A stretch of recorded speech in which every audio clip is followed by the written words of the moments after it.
ایک دفعہ کا ذکر ہے، جنگل کا بادشاہ زخمی ہو گیا۔ تمام جنگل کے جانور بیمار پرسیک ہو گئے کہ ایسا نہ ہو کہ جب شیر ٹھیک ہو جائے تو سب کی خبر لے۔ لومڑی شیر کی عیادت کرنے نہ گئی۔ بھیڑیے نے شیر سے شکایت کی کہ دیکھیے حضور، سب آپ کی عیادت کو آئے مگر لومڑی نہیں آئی، اس کو بڑا غرور ہے۔ شیر کو لومڑی کی غیر حاضری کا سن کر بہت غصہ آیا مگر وہ خاموش ہو گیا۔ جب لومڑی کو اس بات کی خبر ہوئی تو وہ بھیڑیے کے خلاف کچھ سوچنے لگی۔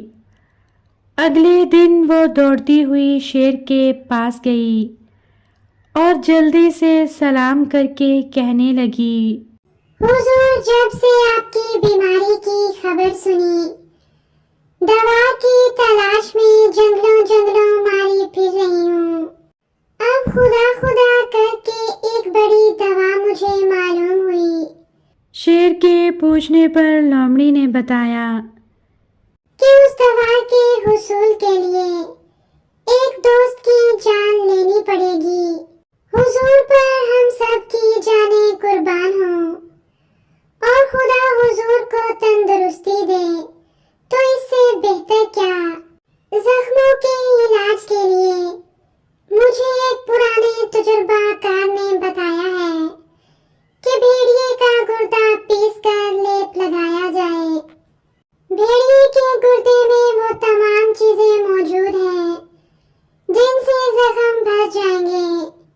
وہ چغل خور بھیڑیا بھی اس وقت وہاں حاضر تھا۔